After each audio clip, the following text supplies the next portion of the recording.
नमस्ते दोस्तों। First step commerce classes Sikar में आपका स्वागत है। मैं नरेंद्र पारिक। आज हम बीकॉम फाइनल ईयर का बजटिंग सब्जेक्ट जो है वो यहाँ शुरुआत कर रहे हैं और ये हमारी पहली क्लास है। बीकॉम फाइनल ईयर में एक सब्जेक्ट है बजटिंग, जिसकी शुरुआत आज हम कर रहे हैं। ये आपको रिकॉर्डेड वीडियो जो है वो मेरे इस चैनल पर मिलेंगे। बजटिंग में 7 न्यूमेरिकल चैप्टर जो है वो आपके कोर्स में है। हम इसे यूनिट वाइज नहीं बांट रहे हैं क्योंकि 7 ही चैप्टर है तो खूब ज़्यादा नहीं है, और 7 चैप्टर जो है वो पढ़ना अपने लिए आसान भी है। एक बार इन सभी 7 चैप्टर को जो है वो मैं इनकी डिटेल जो है वो आपको बता देता हूँ कि कौन कौन से 7 चैप्टर जो है वो हमें इस बुक में पढ़ने पड़ेंगे। पहला चैप्टर जो है वो अपने पास कॉस्ट ऑफ कैपिटल है। मोस्ट इम्पोर्टेंट चैप्टर होता है और इसमें से एक अपना 20 नंबर का क्वेश्चन जो है वो ज़रूर पड़ता है। दूसरा चैप्टर जो है वो प्रोडक्ट एंड प्रोडक्ट डिसीजन है, प्रोडक्शन डिसीजन।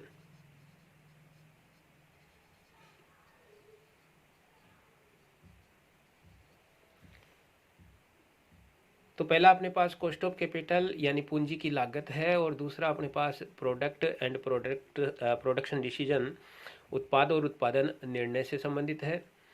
ये भी अपने पास एक मोस्ट इम्पोर्टेंट चैप्टर है और इसमें से भी अपना 20 नंबर का एक क्वेश्चन आता है। तीसरा चैप्टर अपने पास बिजनेस फोरकास्टिंग है। बिजनेस फोरकास्टिंग जो है व्यवसायिक पूर्वानुमान, व्यवसाय के संबंध में पूर्वानुमान लगाने से संबंधित है।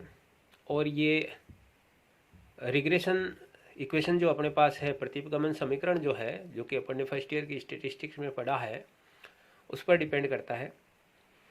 चौथा चैप्टर जो है वो अपने पास वेरियांसेस से संबंधित है।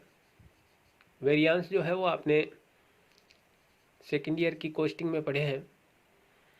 आपने पढ़ा है material cost variance, labour cost variance. तो जो सेकेंड ईयर की कॉस्टिंग में आपने पढ़ा है material cost variance, labour cost variance, ये दोनों तो फाइनल ईयर में अपन को पढ़ना ही है। इनके अलावा अपने पास एक सेल्स वेरियांस है यहाँ पर, और इसी चैप्टर में एक मार्जिन वेरियांस है, प्रॉफिट से रिलेटेड।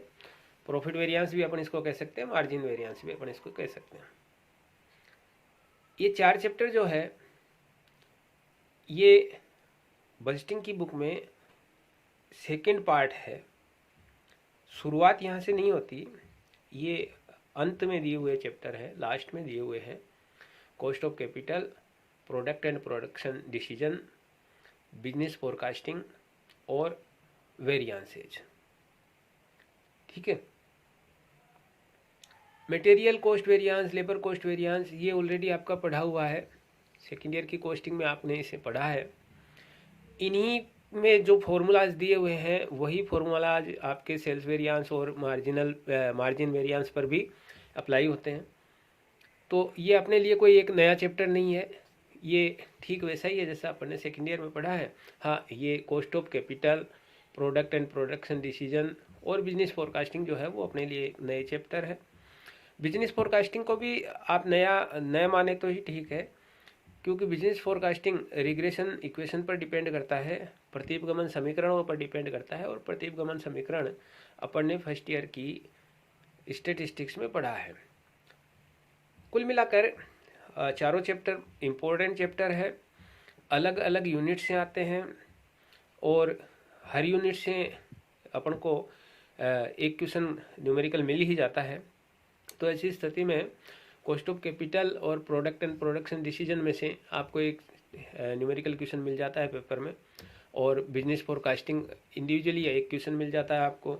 और इसके अलावा वेरियांसेज में से भी, चाहे वो मटेरियल, लेबर या मार्जिन वेरियांस, इनमें से किसी भी एक से संबंधित कोई एक न्यूमेरिकल क्वेश्चन पूछे तो 4 चैप्टर अपने 3 न्यूमेरिकल क्वेश्चन जो है उनको कवर कर लेते हैं। अब क्योंकि अपनी जो बुक है वो तो बजटिंग है यानी बजट से रिलेटेड है, तो उपरोक्त जो अभी अपन ने 4 पहले पढ़े, उन 4 पहले 4 चैप्टर जो देखे हैं अपन ने, उन 4 चैप्टर के अलावा 3 चैप्टर आपके यहाँ बजट से संबंधित चैप्टर रहेंगे। बजट से संबंधित 3 चैप्टर अलग अलग बजट से रिलेटेड है, अलग अलग चैप्टर में है, जिनमें हम सबसे पहला जो बजट देखते हैं वो फ्लेक्सिबल बजट है। फ्लेक्सिबल बजट यानी लोचशील बजट। फ्लेक्सिबल बजट इसका एक अलग से अपना चैप्टर है। लगभग हर एग्ज़ाम में जो है इससे क्वेश्चन आता है, और यदि आप पिछले सोल्व पेपर अनसोल्व पेपर देखेंगे तो आपको वहाँ पर ये फ्लेक्सिबल बजट से रिलेटेड एक क्वेश्चन ज़रूर मिलेगा। ठीक है, लोचशील बजट है यानी इसमें हम क्रियाशीलता की लोचशीलता को ध्यान में रखते हैं, फ्लेक्सिबिलिटी को देखते हैं हम कि प्रोडक्शन जो है वो किस कैपेसिटी पर हो रहा है, 50% पर, 60% पर, 70% पर, 100% कैपेसिटी पर। जब हम प्रोडक्शन करते हैं तो हमारी जो कॉस्ट है, जो हमारी सेल्स है, उसमें किस प्रकार का चेंजेज आता है, हमारा प्रॉफिट जो है वो किस प्रकार से इस हमारी जो कैपेसिटी है उसको चेंज करने से हमारे प्रॉफिट पर क्या प्रभाव पड़ता है, ये सब कुछ अपन को इस फ्लेक्सिबल बजट चैप्टर जो है उसमें देखना होता है। हम बजट यानी अनुमान ही लगाते हैं कि यदि हम 50% पर प्रोडक्शन कर रहे हैं और 50% के बजाय यदि हमारा प्रोडक्शन बढ़ाकर 70% पर किया जाता है तो हमारी कॉस्ट में तो क्या चेंजेज आएगा, हमारे प्रॉफिट में क्या चेंजेज आएगा, हमारा प्रॉफिट जो है वो हमारी कॉस्ट का क्या परसेंटेज पर आ जाएगा, या हमारी सेल्स का कितना परसेंटेज हमें प्रॉफिट प्राप्त होगा। हमारे लिए हमारी जो प्रोडक्शन कैपेसिटी है उसको बढ़ाना लाभदायक रहेगा, प्रॉफिटेबल रहेगा, या हमारे लिए नुकसानदायक रहेगा। ये सब कुछ हम इस 5वें चैप्टर यानी फ्लेक्सिबल बजट में देखते हैं। छठा चैप्टर अपने पास केस बजट है, रोकड़ बजट जिसको अपन कहते हैं। बिना केस तो व्यवसाय की संभावना ही नहीं है। व्यवसाय तो किया ही इसीलिए जाता है कि केस का एक फॉर्मेट से अपन दूसरे फॉर्मेट में परिवर्तन कर सके। तो केस बजट जो है वो हमें ये बताता है कि भाई किसी एक फ्यूचर पीरियड में हमें कितना केस व्यवसाय में मिलेगा, बिजनेस में कितना केस आएगा, और किन किन चीज़ों में हम व्यवसाय में केस को लगाएंगे। यानी केस का आना और केस का जाना, इन दोनों बातों का ध्यान रखकर एक निश्चित भावी अवधि के लिए, एक फ्यूचर पीरियड के लिए केस के क्लोजिंग बैलेंस का जो हम अनुमान लगाते हैं उसको हम केस बजट कह देते हैं। इसका एक अलग से अपने पास चैप्टर रहेगा केस बजट के नाम से। और लास्ट और 7वां चैप्टर अपने पास बजटिंग में रहता है functional budget. Functional budget Hindi में हम इसको क्रियात्मक बजट बोलते हैं। हमें पता है कि बिजनेस जो है उसमें खूब सारे फंक्शन होते हैं, खूब सारी क्रियाएं हमें करनी पड़ती है। हम रॉ मटेरियल परचेज करते हैं, उस पर कुछ लेबर लगाते हैं, उस पर कुछ और इनडायरेक्ट एक्सपेंसेज करते हैं जिनको हम ओवरहेड नाम दे देते हैं। और ये सारा खर्चा करके हमारे पास जो टोटल कॉस्ट आती है, हम अपनी उस टोटल कॉस्ट को हमारी सेल्स में से माइनस कर लेते हैं, तो हमें प्रॉफिट का पता चलता है। क्योंकि हम बजटिंग पढ़ रहे हैं, बजटिंग का तो मतलब ही फोरकास्टिंग होता है, पूर्वानुमान लगाना होता है। तो हम भावी समय के लिए, भविष्य के का जो समय है, आने वाला समय जो है, यानी एक फ्यूचर पीरियड के लिए हम ये देखते हैं भाई हम कितना प्रोडक्शन कर लेंगे, कितनी सेल्स कर लेंगे, कितनी सेल्स करेंगे और प्रोडक्शन करेंगे तो कितना प्रॉफिट कमा लेंगे। एक हिसाब से सेकेंड ईयर में जो आपने कॉस्ट शीट पढ़ी है, ठीक वैसा ही ये फंक्शन बजट होता है। जैसे आप कॉस्ट शीट बनाते थे तो आप मटेरियल परचेज वगैरह या रॉ मटेरियल कंज्यूम्ड देखते थे, या लेबर पर क्या खर्चा हुआ ये देखते थे। वहाँ जो हो चुका है हम उसके बारे में बात कर रहे थे, और यहाँ जो होने वाला है उसके लिए हम अनुमान लगाएंगे। ये भी कोई विशेष चैप्टर नहीं है। इन बजट के तीनों चैप्टर में से आपके एग्ज़ाम में 2 क्वेश्चन जरूर आते हैं 20-20 नंबर के। तो मैंने अभी आपसे कहा, भी शुरू में मैंने 4 चैप्टर बताए आपको, एक कॉस्ट ऑफ कैपिटल, एक प्रोडक्ट एंड प्रोडक्शन डिसीजन, एक बिजनेस फोरकास्टिंग और एक वेरिएंसेस से रिलेटेड। ठीक है, उन 4 में से 3 न्यूमेरिकल, और ये जो 3 चैप्टर मैं अभी आपको बता रहा हूँ जो कि आपके स्क्रीन पर दिख रहे हैं, फ्लेक्सिबल बजट, केस बजट और फंक्शन बजट, इन 3 चैप्टर में से 2 न्यूमेरिकल क्वेश्चन, कुल मिलाकर आपको बजटिंग में 5 न्यूमेरिकल क्वेश्चन मिल जाते हैं।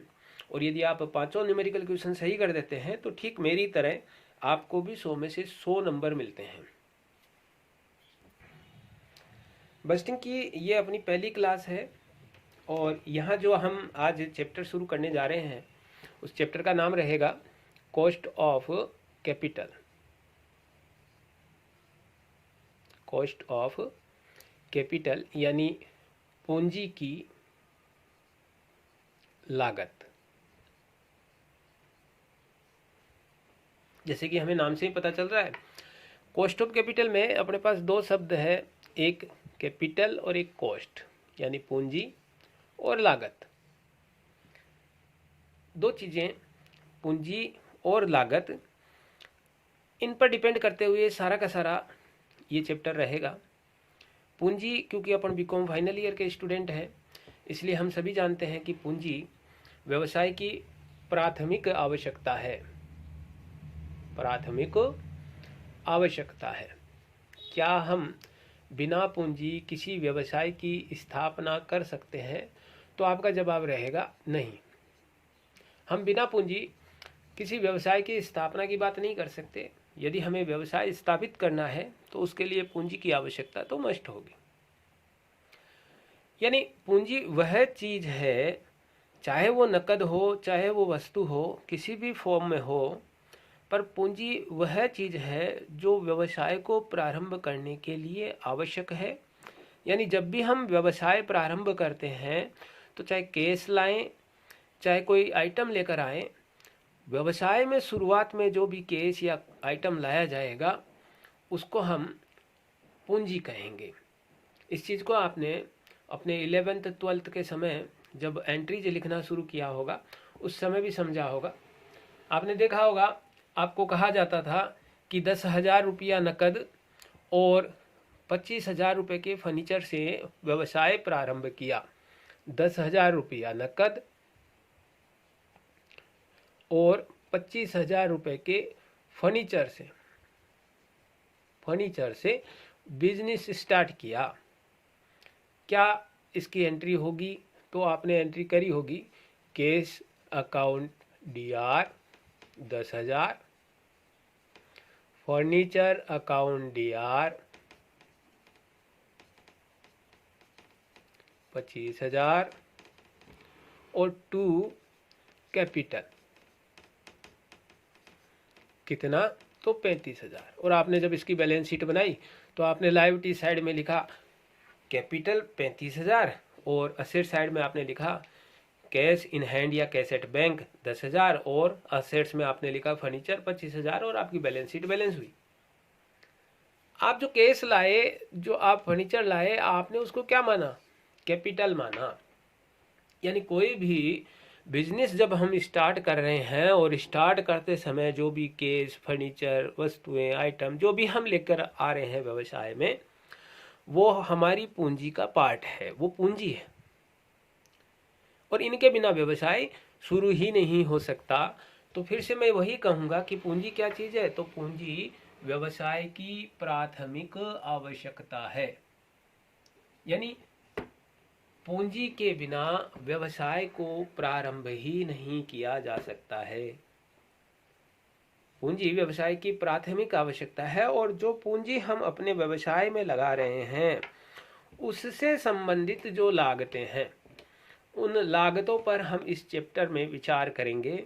हमें ये देखना होगा कि हम पूंजी कहाँ से ला सकते हैं, सोर्स क्या हो सकते हैं कैपिटल लाने के। व्यवसाय में कैपिटल कौन से सोर्स से आती है, किन किन सोर्स से आती है, और जिन सोर्स से हम कैपिटल लेकर आते हैं उन सोर्स को कैपिटल के बदले हमें क्या देना पड़ता है। उसी को हम पूंजी की लागत कह देते हैं।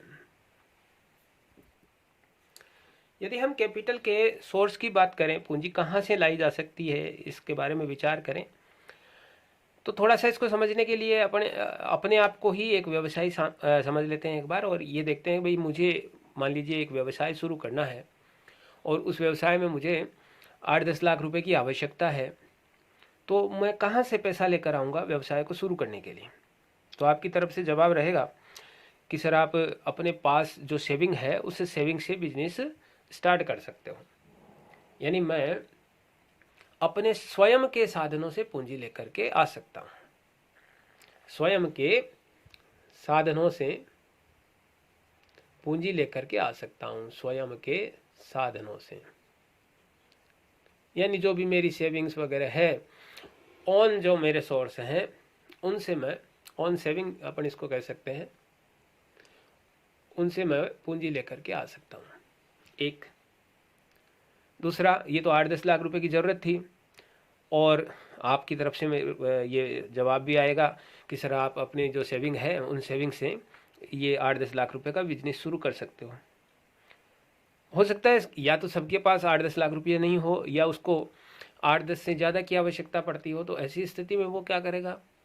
तो आपका जवाब रहेगा कि सर वो बैंक से लोन ले सकता है, लोन फ्रॉम बैंक। बैंक से लोन लेकर भी पूंजी यानी कैपिटल व्यवसाय में लगाई जा सकती है। चलिए कोई बात नहीं, आपने बैंक से लोन लिया, ये वैसे तो अपनी एक लायबिलिटी है, ठीक है, पर क्योंकि हमें बिजनेस में पैसा लगाना है, चुकाना पड़ेगा आगे आने वाले टाइम में, हम लोन से पैसा लेकर आए और हमने अपने बिजनेस में लगा दिया। ये पूंजी प्राप्ति का एक सोर्स हो सकता है, कैपिटल प्राप्त करने का एक सोर्स है कि हम बैंक से लोन ले सकते हैं। पर बैंक जो होता है वो हमें ऐसे ही लोन नहीं देता, बैंक बदले में हमारी कोई असेट्स जो है उसको मॉर्गेज रख लेता है, और मॉर्गेज रख के और फिर हमें लोन प्रोवाइड करवाता है, ठीक है। चलो ठीक है, फिर भी 8-10 लाख रुपए मैंने ऑन सेविंग से या 25-30 लाख रुपए बैंक से लोन लेकर के, और अपनी जो कैपिटल की आवश्यकता थी उसको मैंने कंप्लीट कर लिया और मैं वहाँ से कैपिटल लेकर आ गया। पर मान लीजिए मुझे 5-10 करोड़ रुपए की आवश्यकता हो, 100-200 करोड़ रुपए की आवश्यकता हो, तो ऐसी स्थिति में तो मेरे पास इतनी संपत्तियां भी नहीं है, इतनी असेट्स भी नहीं है जिनको कि मैं बैंक के पास मॉर्गेज रखूं और बैंक मुझे लोन दे दे। भाई बैंक को कुछ ना कुछ तो सिक्योरिटी चाहिए ना, तभी तो बैंक जो है वो हमें लोन देगा, बिना सिक्योरिटी तो हम पर क्यों विश्वास करेगा। तो फिर ऐसी स्थिति में मैं क्या करता हूँ, एक कंपनी बना लेता हूँ। एक कंपनी बनाकर और उस कंपनी के शेयर इशू कर देता हूँ बाजार में। एक कंपनी बना लूँगा और कंपनी के शेयर इशू कर दूंगा, या मैं डिबेंचर इशू कर दूंगा। शेयर या डिबेंचर इशू करूंगा और जनता जो है वो एप्लीकेशंस लगाएगी मेरे शेयर के लिए, और एप्लीकेशन पर और अलॉटमेंट पर या फर्स्ट कॉल सेकंड कॉल, जैसा भी आपने 11th 12th फर्स्ट ईयर में पढ़ा, पैसे अभिदान करेगी, सब्सक्रिप्शन करेगी, और जब वो पैसा मेरे पास आ जाएगा तो उसको मैं पूंजी के रूप में अपने व्यवसाय को बढ़ाने के लिए काम में ले लूँगा। कुल मिलाकर ये मुझे पता चला कि पूंजी जो है वो व्यवसाय की प्राथमिक आवश्यकता है। बिना पूंजी मैं कोई व्यवसाय शुरू ही नहीं कर सकता। और पूंजी कहाँ से आती है, तो या तो मेरी ऑन सेविंग से, मेरे स्वयं के साधनों से पूंजी प्राप्त होती है, या मैं बैंक से या किसी फाइनेंस कंपनी से लोन लेकर पूंजी प्राप्त कर सकता हूँ, लगा सकता हूँ अपने व्यवसाय में, और या मैं एक कंपनी का निर्माण करता हूँ, डिबेंचर और शेयर के रूप में जनता से पैसा लेकर पूंजी का निर्माण करता हूँ। और शेयर मुझे पता है शेयर 2 प्रकार के होते हैं, या तो मैं इक्विटी शेयर इशू कर देता हूँ और या मैं प्रीफरेंस शेयर इशू कर देता हूँ। यानी कुल मिलाकर ये कहा जा सकता है कि लोन से या डिबेंचर कह लीजिए, एक ही बात है, डिबेंचर से, प्रीफरेंस शेयर से, इक्विटी शेयर से, इनसे हम पूंजी प्राप्त कर सकते हैं। यानी हम इसे सोर्स ऑफ कैपिटल कह सकते हैं। ये पूंजी के साधन हो गए, एक हिसाब से पूंजी के 3 साधन हो गए। डिबेंचर यानी डेट कैपिटल, हम डिबेंचर इशू करके कैपिटल ला सकते हैं। प्रीफरेंस शेयर कैपिटल यानी हम पूर्वाधिकार अंश जारी करके कैपिटल ला सकते हैं। और इक्विटी शेयर कैपिटल यानी हम क्षमता अंश जारी करके पूंजी ला सकते हैं। यानी हम डेट कैपिटल ऋण पूंजी ला सकते हैं बाजार में से,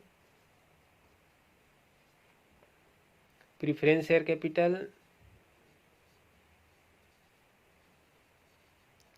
और इक्विटी शेयर कैपिटल, इन 3 साधनों से अपने व्यवसाय में पूंजी ला सकते हैं।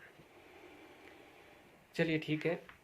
अच्छा, हमें ये भी पता है कि यदि हम डिबेंचर होल्डर से पैसा लेते हैं और बदले में उनको ऋण पत्र का प्रमाण पत्र देते हैं, वो हमारे डिबेंचर होल्डर हो जाते हैं। तो डिबेंचर होल्डर जो है वो हमसे साल में 2 बार 6 माह से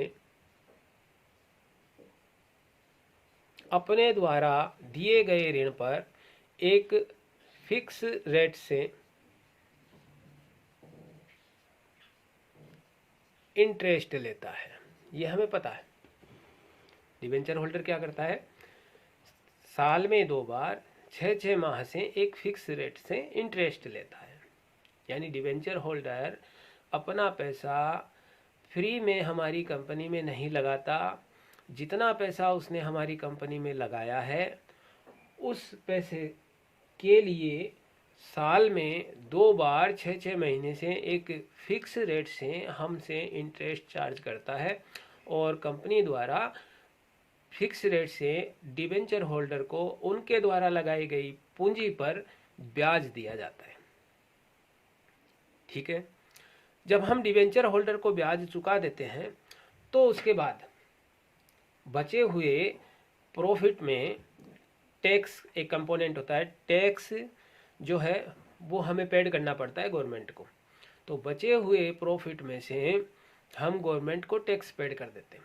टैक्स पेड कर देने के बाद में जो प्रॉफिट हमारे पास आफ्टर टैक्स बचता है उस प्रॉफिट पर इन दोनों शेयर होल्डर का अधिकार होता है। अब किसका कितना अधिकार होता है, तो जो प्रीफरेंस शेयर होल्डर है ये एक निश्चित दर से, एक फिक्स रेट से अपने द्वारा लगाई गई पूंजी पर डिविडेंड लेते हैं। अपने द्वारा लगाई गई पूंजी पर लाभांश लेते हैं। लाभांश मतलब लाभ का अंश, लाभ में हिस्सा लेते हैं। जब हम इन प्रेफरेंस शेयर होल्डर को एक फिक्स रेट से डिविडेंड दे देते हैं, उसके बाद बचा हुआ प्रॉफिट जो है उस प्रॉफिट पर पूरा अधिकार किसका होता है, इस इक्विटी शेयर कैपिटल होल्डर का होता है। कौन से प्रॉफिट पर, profit after tax and preference share dividend. ऐसा प्रॉफिट जो आफ्टर टैक्स और प्रीफरेंस शेयर को डिविडेंड चुकाने के बाद बचा हुआ है, उस पूरे प्रॉफिट पर अधिकार किसका होता है, इक्विटी शेयर कैपिटल का, इक्विटी शेयर होल्डर का। लेकिन हमें सबको पता है कि हम ये सारा का सारा लाभ इक्विटी शेयर होल्डर को नहीं देते। हम इक्विटी शेयर होल्डर को भी एक फिक्स रेट से डिविडेंड देते हैं, एक फिक्स रेट से डिविडेंड देते हैं, और जो बचा हुआ लाभ होता है, शेष जो लाभ होता है, बैलेंस जो प्रॉफिट होता है, इस प्रॉफिट को हम रिजर्व में या सरप्लस में ले जाते हैं। ये जो रिजर्व और सरप्लस है ये भी वास्तव में है किसका, तो है तो इक्विटी शेयर होल्डर का ही, इक्विटी शेयर होल्डर का ही है। लेकिन इसे किसने होल्ड कर लिया, तो इसे रिटेन कर लिया, होल्ड कर लिया गया है किसके द्वारा, कंपनी द्वारा। कंपनी द्वारा इसे रिटेन कर लिया गया। ये जो पैसा है जो कि कंपनी ने रोक लिया, जो कि वास्तव में था किसका, इक्विटी शेयर होल्डर का था, और किसने रोक लिया, कंपनी ने रोक लिया। ये रोका गया पैसा भी पूंजी प्राप्ति का एक साधन है, ये भी एक कैपिटल का सोर्स है।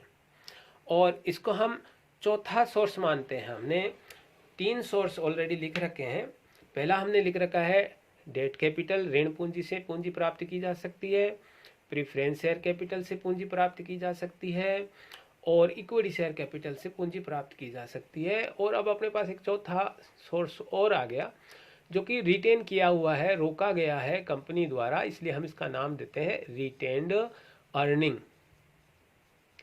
रिटेन्ड अर्निंग हम इसे कहते हैं प्रतिधारित अर्जन, हिंदी में हम इसको कहते हैं प्रतिधारित अर्जन।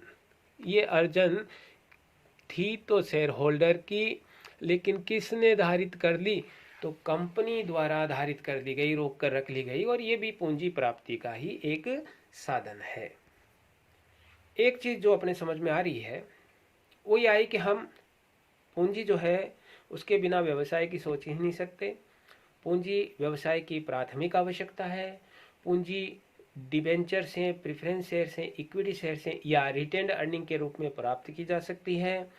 यदि हम डिबेंचर इश्यू करते हैं तो साल में 2 बार 6-6 महीने से हमें डिबेंचर होल्डर को एक फिक्स रेट से इंटरेस्ट देना पड़ेगा।